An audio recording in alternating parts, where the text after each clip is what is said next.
Hello നമസ്കാരം. സ്റ്റുഡിയോയിലേക്ക് എല്ലാവർക്കും സ്വാഗതം. നമ്മളിന്ന് Sreenarayana Guru open university BA BCom first സെമ്മിൻ്റെ മൾട്ടി ഡിസിപ്ലിനറി കോഴ്സായ ലീഗൽ ലിറ്ററസിയിലെ മൂന്നാമത്തെ ബ്ലോക്കിലെ രണ്ടാമത്തെ യൂണിറ്റാണ് ക്ലാസ്സിൽ ഡിസ്കസ് ചെയ്യാൻ പോകുന്നത്. അപ്പോൾ ക്ലാസ്സിലേക്ക് പോകുന്നതിന് മുമ്പ് നിങ്ങളിൻ്റെ ഈ ചാനൽ ആദ്യമായിട്ടാണ് കാണുന്നതെങ്കിൽ സബ്സ്ക്രൈബ് ചെയ്യുക, ഷെയർ ചെയ്യുക, നിങ്ങളുടെ കമൻറ്റുകൾ എഴുതി അറിയിക്കുക, ലൈക്ക് ചെയ്യുക. അതേപോലെ പെയ്ഡ് നോട്ട്സോ പെയ്ഡ് അസൈൻമെൻറ്റ്സൊക്കെ മലയാളത്തിൽ നോട്ട്സൊക്കെ ആവശ്യമുള്ളവരുണ്ടെങ്കിൽ മുൻ വീഡിയോയിലൊക്കെ ഡിസ്ക്രിപ്ഷൻ ബോക്സിലോ അല്ലെങ്കിൽ വീഡിയോക്ക് ലാസ്റ്റിലോ ഒക്കെ വാട്സപ്പ് നമ്പർ കൊടുത്തിട്ടുണ്ട്. ആ നമ്പറിൽ ബന്ധപ്പെടുകയാണെങ്കിൽ ഡീറ്റെയിൽസ് തരാം. ഓക്കെ, നമുക്ക് ക്ലാസ്സിലേക്ക് പോകാം. മൂന്നാമത്തെ ബ്ലോക്കിലെ രണ്ടാമത്തെ യൂണിറ്റ് ഫസ്റ്റ് ഇൻഫർമേഷൻ റിപ്പോർട്ട്, അതായത് FIR, അതിനെക്കുറിച്ചും ഇൻവെസ്റ്റിഗേഷൻ ആൻഡ് ചാർജ് ഷീറ്റ് അതിനെക്കുറിച്ചുമാണ് നമുക്കതിൽ പഠിക്കാനുള്ളത്. അപ്പോൾ നമ്മൾ ആദ്യം FIR നോക്കാം. ഫസ്റ്റ് ഇൻഫർമേഷൻ റിപ്പോർട്ട്, FIR, അതിൻ്റെ പ്രാഥമിക വിവര റിപ്പോർട്ട് എന്നാണ് അതിൻ്റെ മലയാളം. FIR പ്രാഥമിക വിവര റിപ്പോർട്ട്, അതിൻ്റെ മീനിങ് എന്തൊക്കെ? FIR അല്ലെങ്കിൽ പ്രാഥമിക വിവര റിപ്പോർട്ട് എന്നത് പരാതിക്കാരനോ അല്ലെങ്കിൽ തിരിച്ചറിയാവുന്ന കുറ്റകൃത്യത്തെക്കുറിച്ച് അറിവുള്ള മറ്റേതെങ്കിലും വ്യക്തിയോ പോലീസിന് നൽകുന്ന പ്രാഥമികമായൊരു റിപ്പോർട്ടാണ്. അതായത് പ്രഥമ വിവരം കിട്ടിയതിനനുസരിച്ച് നൽകുന്ന ഒരു റിപ്പോർട്ടിനെയാണ് FIR എന്ന് പറയുന്നത്. ഇത് ക്രിമിനൽ നിയമത്തെ ചലിപ്പിക്കുകയും അതുപോലെ തന്നെ പോലീസിന് അവരുടെ അന്വേഷണം ആരംഭിക്കുന്നതിനുള്ള ഒരു അടിസ്ഥാനം സൃഷ്ടിക്കുകയും ചെയ്യുന്നു. BNSSൻ്റെ 173-ാം വകുപ്പ് ഒരു FIR ഫയൽ ചെയ്യുന്നതിനെ നിയന്ത്രിക്കുന്നുണ്ട്. തിരിച്ചറിയാവുന്ന കുറ്റകൃത്യങ്ങളുമായി ബന്ധപ്പെട്ട വിവരങ്ങൾ രേഖപ്പെടുത്തുന്നതിനുള്ള നടപടിക്രമമാണ് ഇത് BNSS അതിലൂടെ ഇത് വിവരിക്കുന്നത്. ഇനി അതിൻ്റെ FIRൻ്റെ സവിശേഷതകൾ, ക്യാരക്ടറിസ്റ്റിക്സ് എന്തൊക്കെയാണ്? ഒരു തിരിച്ചറിയാവുന്ന കുറ്റം നടന്നതായിട്ട് പോലീസിന് ലഭിക്കുന്ന ആദ്യ വിവരമാണിത്. ഇത് FIR എന്ന് പറയുന്നത്. മജിസ്ട്രേറ്റിൻ്റെ ഉത്തരവില്ലാതെ ഒരു വാറണ്ടില്ലാതെ അറസ്റ്റ് ചെയ്യാനും അന്വേഷണം ആരംഭിക്കാനും പോലീസിന് അധികാരമുള്ള തിരിച്ചറിയാവുന്ന കുറ്റകൃത്യങ്ങളുടെ കേസുകളിലാണ് സാധാരണയായിട്ട് FIR രജിസ്റ്റർ ചെയ്യുന്നത്. FIR എഴുതുകയും വാമൊഴിയായിട്ട് ഒന്നുകിൽ എഴുതുക അല്ലെങ്കിൽ വാമൊഴിയായിട്ട് നൽകുകയാണ് ചെയ്യുക. അത് പോലീസ് സ്റ്റേഷൻ ചുമതലയുള്ള പോലീസ് ഉദ്യോഗസ്ഥൻ രേഖപ്പെടുത്തുകയും ചെയ്യണം. FIR വിവരങ്ങൾ നൽകുന്ന വ്യക്തി, അതായത് പരാതിക്കാരൻ, ഒപ്പിടുകയും ഒരു കോപ്പി അദ്ദേഹത്തിന് കൊടുക്കുകയും ചെയ്യണം. ഇനി അതിൻ്റെ പർപ്പസ്, അതിൻ്റെ ഉദ്ദേശം എന്താണ്? FIRൻ്റെ പർപ്പസ് എന്താണ്? പോലീസിൻ്റെ അന്വേഷണ സംവിധാനങ്ങളെ ഔദ്യോഗികമായിട്ട് സജ്ജമാക്കുന്ന രേഖയാണ് FIR. പോലീസിന് ലഭിച്ച വിവരങ്ങളുടെയും നടപടികളുടെയും ഔദ്യോഗിക രേഖയാണത് നൽകുന്നത്. അപ്പോൾ FIR പ്രോസിക്യൂഷൻ്റെ കേസ് സ്ഥിരീകരണത്തിന് കോടതിയിൽ തെളിവായിട്ട് ഉപയോഗിക്കാമെന്നത് തന്നെയാണ് അതിൻ്റെ ഒരു പ്രത്യേക സവിശേഷത. എങ്കിലും ഇത് സ്വന്തം നിലയിൽ കാര്യമായ തെളിവായിട്ട് കണക്കാക്കാനും കഴിയില്ല. ഇനി അതിൻ്റെ പ്രൊസീജിയേഴ്സ്, അതായത് FIR ഫയൽ ചെയ്യുന്നതിനുള്ള നടപടിക്രമങ്ങൾ എന്തൊക്കെയാണെന്നാണ്. പരാതിക്കാരനോ കുറ്റകൃത്യത്തെക്കുറിച്ച് അറിവുള്ള ഏതെങ്കിലും വ്യക്തിയോ കുറ്റം റിപ്പോർട്ട് ചെയ്യാൻ പോലീസ് സ്റ്റേഷനെ സമീപിക്കുന്നു. BNSSൻ്റെ സെക്ഷൻ 173 പ്രകാരം ആവശ്യമായ വിവരങ്ങൾ ചുമതലപ്പെട്ട ഉദ്യോഗസ്ഥൻ രേഖാമൂലം രേഖപ്പെടുത്തുകയും ചെയ്യും. രേഖപ്പെടുത്തിയ വിവരങ്ങൾ പരാതിക്കാരന് തിരികെ വായിക്കാനും തുടർന്ന് FIR ഒപ്പിടുകയും ചെയ്യുകയാണ് ചെയ്യുന്നത്. വിവരം നൽകുന്നയാൾ ഒപ്പിടാൻ വിസമ്മതിച്ചാൽ വസ്തുത ശ്രദ്ധിക്കപ്പെടും. FIRന് ഒരു അദ്വിതീയ നമ്പർ നൽകിയിട്ടുണ്ട്, ഒരു നമ്പർ കൊടുക്കും. കൂടാതെ ഒരു കോപ്പി വിവരദാതാവിന്, അതായത് ആരാണോ വിവരം നൽകുന്നത് അദ്ദേഹത്തിന് അത് സൗജന്യമായിട്ട് കൊടുക്കുകയും ചെയ്യും. തുടർന്ന് FIRൽ രേഖപ്പെടുത്തിയ വിവരങ്ങളുടെ അടിസ്ഥാനത്തിൽ പോലീസ് കുറ്റം അന്വേഷിക്കുകയാണ് ചെയ്യുന്നത്. ഇനി റൈറ്റ്സ് ഓഫ് ദ കംപ്ലയിൻറ്റ്സ്, പരാതിക്കാരൻ്റെ അവകാശങ്ങൾ എന്തൊക്കെയാണ്?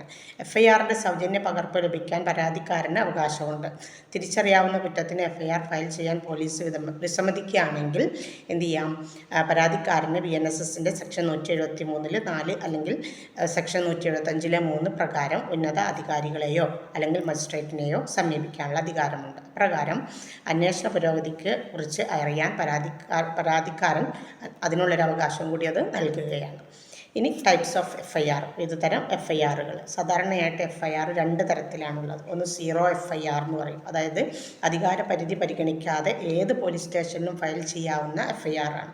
അത് പിന്നീട് ഉചിതമായ സ്റ്റേഷനിലേക്ക് മാറ്റുകയാണ് ചെയ്യാറ്. അടിയന്തര സാഹചര്യത്തിൽ ഇത് പ്രത്യേകിച്ചും ഉപയോഗപ്രദമാണ്. അതിനെ സീറോ FIR എന്നാണ് വിളിക്കുക. കാരണം അത്തരം FIRകളുടെ എണ്ണം സാധാരണ നമ്പറിന് പകരം സീറോയിലാണ് ആരംഭിക്കുന്നത്. സെക്ഷൻ 173 പ്രകാരം BNSSൽ ഇത് നിയമപരമായ അംഗീകാരം നൽകിയിട്ടുള്ളത് തന്നെയാണ്. ഇതൊരു സമ്പ്രദായമായത് എന്നത് ഒഴിച്ചാൽ CRCP പ്രകാരം നിർബന്ധമായിട്ട് ഉള്ള ഒന്നല്ല എന്നുള്ളതാണ്. രണ്ടാമത്തത് റെഗുലർ FIR ആണ്. റെഗുലർ FIR കുറ്റകൃത്യം നടന്ന പോലീസ് സ്റ്റേഷനിൽ തന്നെ ഫയൽ ചെയ്യാൻ പറ്റുന്ന FIR ആണ് റെഗുലർ FIR എന്ന് പറയും. ഇങ്ങനെ 2 തരം FIRകളാണ് ഉള്ളത്. ഇനി ഇമ്പോർട്ടൻസ് ഓഫ് FIRൻ്റെ പ്രാധാന്യം എന്താണ്? FIR പോലീസ് അന്വേഷണത്തിൻ്റെ ആരംഭ പോയിൻ്റായിട്ട് പ്രവർത്തിക്കുന്നു. ഇത് കുറ്റകൃത്യത്തിൻ്റെ ഒരു ഔപചാരിക നിയമരേഖയും പോലീസ് ലഭിച്ച പ്രാഥമിക വിവരങ്ങളുമാണ് സൃഷ്ടിക്കുന്നത്.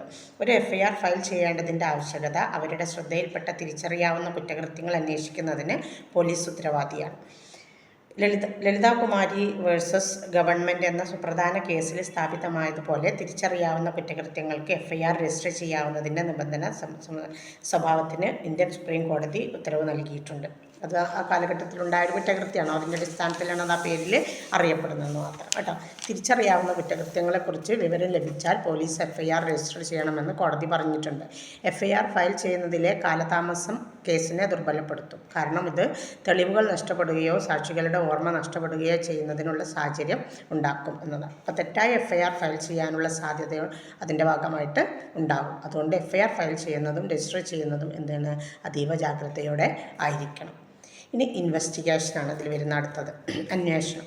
BNSSൻ്റെ സെക്ഷൻ 2(1)(1) പ്രകാരം നിർവചിച്ചിരിക്കുന്നത് പോലെ ഒരു പോലീസ് ഉദ്യോഗസ്ഥൻ അല്ലെങ്കിൽ ഒരു മജിസ്ട്രേറ്റ് അധികാരപ്പെടുത്തിയ ഏതെങ്കിലും വ്യക്തി, ഒരു മജിസ്ട്രേറ്റ് ഒഴികെയുള്ള ഏതെങ്കിലും ഒരു വ്യക്തി തെളിവുകളെ ശേഖരണത്തിനായിട്ട് നടത്തുന്ന CRPC പ്രകാരമുള്ള എല്ലാ നടപടികളെയും സൂചിപ്പിക്കുന്ന ഒരു ഒന്നാണെന്ത് ഇൻവെസ്റ്റിഗേഷൻ എന്ന് പറയുന്നത്. ഒരു കുറ്റകൃത്യം നടത്തിയിട്ടുണ്ടോ എന്നും അത് അങ്ങനെയെങ്കിൽ അത് ആരിലൂടെയാണെന്നും സ്ഥാപിക്കാൻ സഹായിക്കുന്ന ഒരു വസ്തുതാന്വേഷണ പ്രക്രിയയാണ് ഇൻവെസ്റ്റിഗേഷൻ എന്ന് പറയുന്നത്. ഇനി അതിൻ്റെ ലക്ഷ്യങ്ങൾ എന്തൊക്കെയാണ്? ഒന്നാമത്തത് കുറ്റകൃത്യത്തിൻ്റെ വസ്തുതകളും സാഹചര്യങ്ങളും സ്ഥാപിക്കുന്ന പ്രസക്തമായ തെളിവുകൾ ശേഖരിക്കാം എന്നുള്ളതാണ്. രണ്ടാമത് കുറ്റം ചെയ്തത് ഉത്തരവാദികളായ വ്യക്തികളെ തിരിച്ചറിയാൻ കഴിയും. മൂന്നാമത്തത് കുറ്റകൃത്യത്തിന് പിന്നിലുള്ള ഉദ്ദേശം എന്താണെന്ന് നിർണ്ണയിക്കാൻ. നാലാമത്തത് പ്രതികളെ പ്രോസിക്യൂഷനും വിചാരണയ്ക്കും സഹായിക്കുന്ന സമഗ്രമായൊരു കേസ് ഫയൽ കോടതിയിൽ ഹാജരാക്കുക എന്നുള്ളത് തന്നെയാണ്. ഇനി ലീഗൽ പ്രൊവിഷൻസ് ഗവേണിംഗ് ഇൻവെസ്റ്റിഗേഷൻ, അന്വേഷണ നിയന്ത്രണ നിയമ വ്യവസ്ഥകൾ എന്തൊക്കെയാണ്? സെക്ഷൻ 173 ഒന്നാമത്തത്. പ്രാഥമിക വിവര റിപ്പോർട്ട് രജിസ്ട്രേഷനോടെ അന്വേഷണ നടപടികൾ ആരംഭിക്കും. സെക്ഷൻ 175 തിരിച്ചറിയാവുന്ന കുറ്റകൃത്യങ്ങൾ അന്വേഷിക്കാൻ പോലീസിന് അധികാരം നൽകുന്നു. സെക്ഷൻ 176 FIR രജിസ്റ്റർ ചെയ്തതിന് ശേഷം മജിസ്ട്രേറ്റിന് റിപ്പോർട്ട് അയക്കുന്നത് ഉൾപ്പെടെയുള്ള നടപടികൾ വിശദമാക്കും. സെക്ഷൻ 179 സാക്ഷികളെ സംശയിക്കുന്നവരെയൊക്കെ ചോദ്യം ചെയ്യാൻ വിളിപ്പിക്കാൻ പോലീസിന് അധികാരം നൽകുന്നു. സെക്ഷൻ 180 അന്വേഷണ സമയത്ത് സാക്ഷികളുടെ മൊഴി രേഖപ്പെടുത്താൻ പോലീസിന് അധികാരം കൊടുക്കും. സെക്ഷൻ 181 ജുഡീഷ്യൽ നടപടികളിൽ അന്വേഷണ സമയത്ത് രേഖപ്പെടുത്തിയ മൊഴികളുടെ ഉപയോഗം നിയന്ത്രിക്കും. സെക്ഷൻ 183 ഒരു മജിസ്ട്രേറ്റിൻ്റെ മുമ്പാകെ കുറ്റസമ്മതങ്ങളും മൊഴികളും രേഖപ്പെടുത്തുന്നത് കൈകാര്യം ചെയ്യും. ഇനി 193 സെക്ഷൻ 193 അന്വേഷണം പൂർത്തിയാകുമ്പോൾ മജിസ്ട്രേറ്റിന് അന്തിമ റിപ്പോർട്ടോ കുറ്റപത്രമോ സമർപ്പിക്കാൻ പോലീസിന് ആവശ്യപ്പെടാവുന്നതാണ്. ഇനി സ്റ്റേജസ് ഓഫ് ഇൻവെസ്റ്റിഗേഷൻ്റെ ഘട്ടങ്ങളാണ്. BNSSൻ്റെ സെക്ഷൻ 173 പ്രകാരം ഒരു FIR രജിസ്റ്റർ ചെയ്യുന്നത് അന്വേഷണം ഔപചാരികമായിട്ട് ആരംഭിക്കുന്നത്. അന്വേഷണം ആരംഭിക്കുന്നതിനുള്ള അടിസ്ഥാനം FIR പോലീസിന് നൽകുന്നു എന്ന് തന്നെയാണ്. ശാരീരിക തെളിവുകൾ ശേഖരിക്കുന്നതിനും ഫോട്ടോ എടുക്കുന്നതിനും നിരീക്ഷണങ്ങൾ നടത്തുന്നതിനും വേണ്ടിയിട്ട് അന്വേഷണ ഉദ്യോഗസ്ഥർ കുറ്റകൃത്യം നടന്ന സ്ഥലം സന്ദർശിക്കും. BNSSൻ്റെ സെക്ഷൻ 180 പ്രകാരം പോലീസ് സാക്ഷിമൊഴികൾ പരിശോധിക്കുകയും രേഖപ്പെടുത്തുകയും ചെയ്യും. ഈ മൊഴികളെ കേസിൻ്റെ വസ്തുതകൾ സ്ഥിരീകരിക്കാൻ സഹായിക്കും. പ്രതികൾക്ക് കുറ്റകൃത്യങ്ങൾ പങ്കുണ്ടെന്ന് സംശയിക്കുന്നത് വരെ പോലീസ് ചോദ്യം ചെയ്യും. അന്വേഷണ ഉദ്യോഗസ്ഥർ ഭൗതിക വസ്തുക്കൾ, ഫോറൻസിക് സാമ്പിളുകൾ, രേഖകൾ, ഇലക്ട്രോണിക് ഡാറ്റ എന്നിവയ്ക്കുള്ള എല്ലാ പ്രസക്തമായ തെളിവുകളും ശേഖരിക്കും. BNSSൻ്റെ 96 മുതൽ 108 വരെയുള്ള വകുപ്പുകൾ പ്രകാരം പോലീസ് തിരച്ചിൽ നടത്തുകയും കുറ്റകൃത്യവുമായി ബന്ധപ്പെട്ട വസ്തുക്കളോ ഒക്കെ കണ്ടുകെട്ടുകയും ചെയ്യും. മതിയായ തെളിവുകൾ കണ്ടെത്തിയാൽ BNSS സെക്ഷൻ 35 പ്രകാരം പ്രതികളെ അറസ്റ്റ് ചെയ്യാൻ പോലീസിന് സാധിക്കും. പ്രതി സമ്മതം നടത്താൻ തയ്യാറാണെങ്കിൽ BNSSൻ്റെ സെക്ഷൻ 183 പ്രകാരം തെളിവുകളുടെ സ്വഭാവം അനുസരിച്ച് മജിസ്ട്രേറ്റിൻ്റെ മുമ്പാകെ കുറ്റസമ്മതം രേഖപ്പെടുത്തും. അന്വേഷണം പൂർത്തിയായ ശേഷം BNSSൻ്റെ 193 വകുപ്പ് പ്രകാരം പോലീസ് കുറ്റപത്രം തയ്യാറാക്കും. തെളിവുകളും പ്രതികൾക്കെതിരായ കുറ്റങ്ങളും വിശദമായിട്ട് അവിടെ വിവരിക്കുകയും ചെയ്യും. കുറ്റപത്രമോ അന്തിമ റിപ്പോർട്ടോ മജിസ്ട്രേറ്റിന് സമർപ്പിക്കും. തുടർന്ന് അന്വേഷണത്തിലെ കണ്ടെത്തലുകളുടെ അടിസ്ഥാനത്തിൽ വിചാരണ നടത്തുകയും ചെയ്യും. ഇനി rights of the accused during investigation, അന്വേഷണ സമയത്ത് കുറ്റാരോപിതർക്കുള്ള അവകാശങ്ങൾ എന്തൊക്കെയാണെന്നുള്ളത്. ചോദ്യം ചെയ്യലിനും ഉണ്ടാതിരിക്കാൻ പ്രതിക്ക് അധികാരമുണ്ട്. അതായത് പോലീസ് ചോദ്യം ചെയ്യുമ്പോൾ ഒന്നും ഉണ്ടായിരിക്കാനുള്ള അവകാശമുണ്ട്. അന്വേഷണ സമയത്ത് ഒരു അഭിഭാഷകനുമായിട്ട് കൂടിയാലോചിക്കാൻ പ്രതികളെ നിർബന്ധിക്കാൻ കഴിയില്ല. കുറ്റകൃത്യത്തിൻ്റെ സ്വഭാവം അനുസരിച്ച് അന്വേഷണ സമയത്ത് പ്രതിക്ക് ജാമ്യത്തിനും അപേക്ഷിക്കാം. അത് ഉറപ്പില്ല, അതാണ് സ്വഭാവം അനുസരിച്ച് എന്ന് പറയുന്നത് കേട്ടോ. ഇനി role of magistrate in investigation. ഒരു അന്വേഷണത്തിൽ മജിസ്ട്രേറ്റിൻ്റെ പങ്ക് എന്താണ് എപ്പോഴും ചോദ്യമാണ് കേട്ടോ. മജിസ്ട്രേറ്റ് അന്വേഷണ പ്രക്രിയയ്ക്ക് മേൽനോട്ടം വഹിക്കും. അത് നിയമാനുസൃതമായും പക്ഷപാതമില്ലാതെ നടക്കുന്നുണ്ട് എന്ന് ഉറപ്പാക്കുന്നു. അതുപോലെ സെർച്ച് വാറണ്ടുകൾ, പ്രതികളെ റിമാൻഡ് ചെയ്യൽ, മൊഴികളോ മറ്റ് കുറ്റസമ്മതമോ രേഖപ്പെടുത്തൽ എന്നിവയുമായി ബന്ധപ്പെട്ട ഉത്തരവുകൾ അദ്ദേഹം പുറപ്പെടുവിക്കാം. അന്വേഷണത്തിൻ്റെ പുരോഗതി മജിസ്ട്രേറ്റ് നിരീക്ഷിക്കാം. ആവശ്യമെങ്കിൽ കൂടുതൽ അന്വേഷണത്തിന് അദ്ദേഹത്തിന് ഉത്തരവിടുകയും ചെയ്യാം. സെക്ഷൻ 173(4) പ്രകാരം പോലീസ് അന്വേഷണത്തിൽ വിസമ്മതിച്ചാൽ പരാതിക്കാരനെ സമീപിക്കാൻ മജിസ്ട്രേറ്റിന് അനുമതി കൊടുക്കും. അതുപോലെ നിയമത്തിനും നീതിയുടെ തത്വങ്ങൾക്കും അനുസൃതമായാണ് അന്വേഷണ പ്രക്രിയ നടക്കുന്നതെന്ന് ഉറപ്പാക്കുന്നതും ആരാണ്, അതിൻ്റെ അവലോകനം നടത്തേണ്ടതും ആരെന്നെയാണ്, ഒരു മജിസ്ട്രേറ്റ് തന്നെയാണ് കേട്ടോ. ഇനി ചാലഞ്ചസ് ഇൻ ഇൻവെസ്റ്റിഗേഷൻ. ഈ അന്വേഷണത്തിലുള്ള വെല്ലുവിളികൾ എന്തൊക്കെയാണ്? സമഗ്രമായ അന്വേഷണം വിജയകരമായൊരു പ്രോസിക്യൂഷൻ്റെ അടിത്തറ ഉണ്ടാക്കുകയും നീതി ഉറപ്പാക്കുകയും ചെയ്യുന്നു. ന്യായവും നിഷ്പക്ഷവുമായ അന്വേഷണം ഇരയുടെയും പ്രതിയുടെയും അവകാശങ്ങൾ സംരക്ഷിക്കുന്ന കുറ്റകൃത്യങ്ങളെ പറ്റിയുള്ള വസ്തുതകളും സാഹചര്യങ്ങളും സ്ഥാപിക്കാൻ അന്വേഷണം സഹായിക്കും. അത് പ്രതിയുടെ തീരുമാനമെടുക്കുന്നതിന് നിർണായകമാണ്. നേരെ മറിച്ച് നീണ്ടു നിൽക്കുന്ന അന്വേഷണങ്ങൾ തെളിവുകൾ നഷ്ടപ്പെടുത്തുന്നതിനും സാക്ഷികളെ കണ്ടെത്താനാകാത്തതിലേക്കും നയിക്കും. അന്വേഷണത്തിൻ്റെ തെളിവുകൾ നശിപ്പിക്കപ്പെടാനും അതുപോലെ അന്വേഷണ പ്രക്രിയയുടെ ദുരുപയോഗം തെറ്റായ ആരോപണങ്ങൾക്കും തെറ്റായ പ്രോസിക്യൂഷനിലേക്ക് നയിക്കും എന്നുമൊക്കെയുള്ള അപവാദങ്ങളുണ്ട്. ഇനി ചാർജ് ഷീറ്റിനെ കുറിച്ചാണ് ഇതിൽ ലാസ്റ്റ് വരുന്നത്. ഒരു വ്യക്തിയെ കുറ്റം ചുമത്താൻ മതിയായ തെളിവുകളുണ്ടെന്ന് കാണിച്ച് ക്രിമിനൽ കോടതിയിൽ പോലീസ് സെർച്ച് അല്ലെങ്കിൽ അതിൻ്റെ രേഖാമൂലമുള്ള രേഖയാണെന്ത്, ചാർജ് ഷീറ്റ്. അതിൻ്റെ മലയാളം എന്താ? കുറ്റപത്രം. സമഗ്രമായ അന്വേഷണത്തിൻ്റെ ഫലമായിട്ടാണ് പ്രതികൾക്കെതിരെ പ്രഥമ ദൃഷ്ട്യാ കേസുണ്ടെന്ന് അന്വേഷണ ഉദ്യോഗസ്ഥന് നിഗമനം ചെയ്യുന്നത്. PNSSൻ്റെ സെക്ഷൻ 193 ഒരു കുറ്റപത്രം സമർപ്പിക്കുന്നതിനെ നിയന്ത്രിക്കുന്നുണ്ട്. അന്വേഷണം പൂർത്തിയാക്കാനും അല്ലെങ്കിൽ ശേഖരിച്ച വിവരങ്ങളും തെളിവുകളും വിശദമാക്കിയ റിപ്പോർട്ട് അല്ലെങ്കിൽ കുറ്റപത്രം മജിസ്ട്രേറ്റിന് കൈമാറാനും ഇത് നിർബന്ധമാക്കുന്നു. ഇനി പർപ്പസാണ്, അതിൻ്റെ ലക്ഷ്യം എന്താണ്? ചാർജ് ഷീറ്റിൻ്റെ അല്ലെങ്കിൽ കുറ്റപത്രത്തിൻ്റെ ലക്ഷ്യം, ഉദ്ദേശം എന്താണ്? കുറ്റപത്രം ഒരു ഔദ്യോഗിക പ്രതിയെ കോടതിയിൽ ഹാജരാക്കിയ ജുഡീഷ്യൽ നടപടികൾ ആരംഭിക്കുക. കുറ്റാരോപിതർക്കെതിരെ ചുമത്തിയ കുറ്റങ്ങളെ പിന്തുണക്കുന്ന അന്വേഷണത്തിൻ്റെ ശേഖരിച്ച തെളിവുകളുടെ സംഗ്രഹമാണിത് നൽകുന്നത്. കുറ്റപത്രം പ്രതികൾക്കെതിരായ കുറ്റങ്ങളും തെളിവുകളും അറിയിക്കുന്നു. ഇത് അവരുടെ പ്രതിരോധം തയ്യാറാക്കാൻ അവരെ പ്രാപ്തരാക്കുകയും ചെയ്യുന്നു. ഇത് വിചാരണയുടെ അടിസ്ഥാനമായിട്ട് കണക്കാക്കുന്നു. കുറ്റങ്ങൾ രൂപീകരിക്കുന്നതിലും കേസുകൾ മുന്നോട്ട് പോകുന്നതിലും അതിൻ്റേതായൊരു പങ്ക് ഈ കുറ്റപത്രങ്ങൾക്കുണ്ട്. ഇനി contents of a charge sheet. ഒരു ചാർജ് ഷീറ്റിൻ്റെ ഉള്ളടക്കം അല്ലെങ്കിൽ ഒരു കുറ്റപത്രത്തിൻ്റെ ഉള്ളടക്കം എന്താണ്? അതിൽ വസ്തുതാ സംഗ്രഹം ഉണ്ടാവും, പ്രതിയുടെ വിശദാംശങ്ങളുണ്ടാകും, ചാർജ് ഫ്രെയിം ചെയ്യും, സാക്ഷികളുടെ പട്ടികയുണ്ടാവും, തെളിവുകളുടെ ഒരു പട്ടികയുണ്ടാകും, മൊഴി രേഖപ്പെടുത്തിയതുണ്ടാകും, അന്വേഷണ കണ്ടെത്തലുകളും ലാസ്റ്റ് രേഖപ്പെടുത്തിയിട്ടുണ്ടാകും. ഇത്രയാണ് അതിൽ ഉൾക്കൊള്ളിച്ചിട്ടുള്ള വസ്തുതകൾ. ഇനി അതിൻ്റെ പ്രൊസീജിയേഴ്സാണ്, അതായത് ഒരു ചാർജ് ഷീറ്റ് ഫയൽ ചെയ്യുന്നതിനുള്ള നടപടിക്രമങ്ങൾ എന്തൊക്കെയാണ്? അന്വേഷണം പൂർത്തിയാക്കിയ ശേഷം എല്ലാ തെളിവുകളും ശേഖരിച്ച് കുറ്റപത്രം തയ്യാറാക്കുകയാണ് പോലീസ് ചെയ്യുന്നത്. കുറ്റപത്രം തയ്യാറാക്കുന്നത് പോലീസാണ് കേട്ടോ. കേസിൻ്റെ അധികാരപരിധിയിലുള്ള മജിസ്ട്രേറ്റിനാണ് കുറ്റപത്രം സമർപ്പിക്കേണ്ടത്.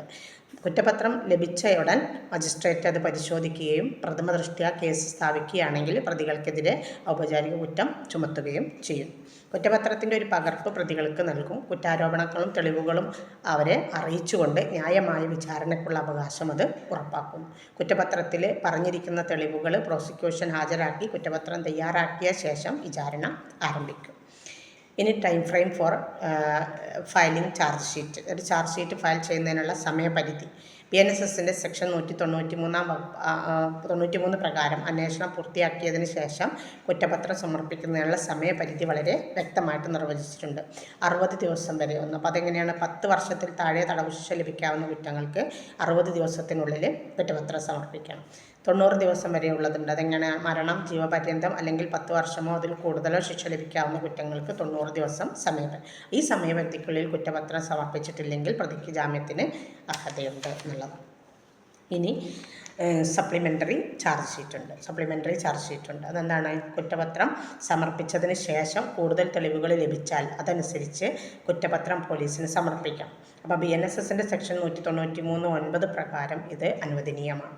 കൂടാതെ പ്രാഥമിക കുറ്റപത്രം സമർപ്പിച്ചതിന് ശേഷം ശേഖരിച്ച കൂടുതൽ തെളിവുകളോ വിവരങ്ങളോ അതിൽ ഉൾപ്പെടുന്നു. അപ്പോൾ ആ വിവരങ്ങൾ കൂടി ഉൾപ്പെടുത്തിക്കൊണ്ടുള്ള ഒരു ചാർജ് ഷീറ്റാണ് സപ്ലിമെൻ്ററി ചാർജ് ഷീറ്റ് എന്ന് പറയുന്നത്. അതായത് കൂടുതൽ വിവരങ്ങൾ കിട്ടുവാണെങ്കിൽ അതും കൂടി ഉൾപ്പെടുത്തിക്കൊണ്ട് കൊടുക്കുന്നതാണ് സപ്ലിമെൻ്ററി ചാർജ് ഷീറ്റ്. ഇനി distinction between FIR and charge sheet. ഒരു ചാർജ് ഷീറ്റും ഒരു FIRഉം തമ്മിലുള്ള വ്യത്യാസം എന്താണ്? FIR എന്നത് ഒരു കോഗ്നിസിബിൾ, അതായത് തിരിച്ചറിയാവുന്ന കുറ്റകൃത്യത്തിൻ്റെ കമ്മീഷനെക്കുറിച്ച് പരാതിക്കാരൻ പോലീസിന് നൽകിയ പ്രാഥമിക റിപ്പോർട്ടാണ്. അത് അന്വേഷണത്തെ ചലനാത്മകമാക്കും. പ്രതികൾക്കെതിരെ കുറ്റം ചുമത്താൻ മതിയായ തെളിവുകളുണ്ടെന്ന നിഗമനത്തിലെത്തുന്ന അന്വേഷണത്തിന് ശേഷം പോലീസ് തയ്യാറാക്കിയ ഒരു അന്തിമ റിപ്പോർട്ടാണ് കുറ്റപത്രം എന്ന് പറയും. അത് പ്രാഥമിക റിപ്പോർട്ടാണെങ്കിൽ ചാർജ് ഷീറ്റ് അന്തിമ റിപ്പോർട്ടാണെന്നുള്ളതാണ് മെയിൻ വ്യത്യാസം കേട്ടോ.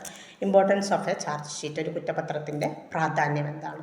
അന്വേഷണം സമഗ്രമായി നടക്കുന്നുണ്ടെന്നും കണ്ടെത്തലുകൾ ജുഡീഷ്യറി സൂക്ഷ്മ പരിശോധനയ്ക്ക് വേണ്ടിയിട്ട് രേഖപ്പെടുത്തുന്നുവെന്നും കുറ്റപത്രം ഉറപ്പാക്കുന്നു. കുറ്റാരോപണങ്ങളെയും തെളിവുകളെയും കുറിച്ചുള്ള വിശദമായ വിവരങ്ങൾ നൽകുന്നതിലൂടെ കുറ്റപത്രം പ്രതിക്ക് ന്യായമായ ഒരു വിചാരണ ലഭിക്കുന്നുവെന്ന് ഉറപ്പാക്കാൻ സഹായിക്കുന്നു. കുറ്റപത്രം കോടതിയെ കുറ്റം ചുമത്തുന്നതിലും വിചാരണ നടത്തുന്നതിലും വഴികാട്ടുന്നു. നീതി ഉറപ്പാക്കുന്നു. അതോടൊപ്പം തന്നെ നിയമനിർവഹണ ഏജൻസികൾ അധികാര ദുർവിനിയോഗം തടയുന്നതിന് കുറ്റപത്രം സമർപ്പിച്ചതിന് മേൽനോട്ടം വഹിക്കുന്നത് ജുഡീഷ്യറിയാണ്. ഒരു കുറ്റപത്രം അടിസ്ഥാനരഹിതമോ നിസ്സാരമോ ക്ഷുദ്രകരമോ ആണെന്ന് കണ്ടെത്തിയാൽ അത് കോടതിക്ക് റദ്ദ് ചെയ്യാനും അധികാരമുണ്ട്. ഇനി അതിനെതിരെയുള്ള ചാലഞ്ചസ് ആൻഡ് ഇഷ്യൂസ്, വെല്ലുവിളികളും പ്രശ്നങ്ങളും. കുറ്റപത്രം സമർപ്പിക്കുന്നതിലെ കാലതാമസം പ്രതികൾക്ക് അവകാശങ്ങളെയും ജുഡീഷ്യൽ നടപടികളെയും ഫലപ്രാപ്തിയെയും സ്ഥാപിക്കും. കുറ്റപത്രത്തിലെ പിഴവുകളുടെ അതുപോലെ ഒഴിവാക്കലുകളെയൊക്കെ വിചാരണയുടെ വേളയിൽ വെല്ലുവിളികളിലേക്ക് നയിച്ചേക്കാം എന്നൊരു അപവാദമുണ്ട്. ഇത് പ്രോസിക്യൂഷൻ്റെ കേസിനെ ദുർബലമാക്കും. അതുപോലെ തെറ്റായ അല്ലെങ്കിൽ കെട്ടിച്ചമച്ച തെളിവുകളുടെ അടിസ്ഥാനത്തിൽ കുറ്റപത്രം സമർപ്പിക്കുന്നത് തെറ്റായ പ്രോസിക്യൂഷനിലേക്ക് നയിക്കുന്ന ഒരു അപകട സാധ്യതയും വിളിച്ചു വരുത്തുമെന്നും വെല്ലുവിളികൾ ഉയർത്തുന്നുണ്ട്, അല്ലെങ്കിൽ അങ്ങനെയുള്ള പ്രശ്നങ്ങളും ഉണ്ട്. ഇത്രയാണ് ഈ ഒരു യൂണിറ്റിൽ വരുന്നത്. അടുത്തൊരു യൂണിറ്റുമായിട്ട് നമുക്ക് അടുത്ത വീഡിയോയിൽ കാണാം. Okay, thanks.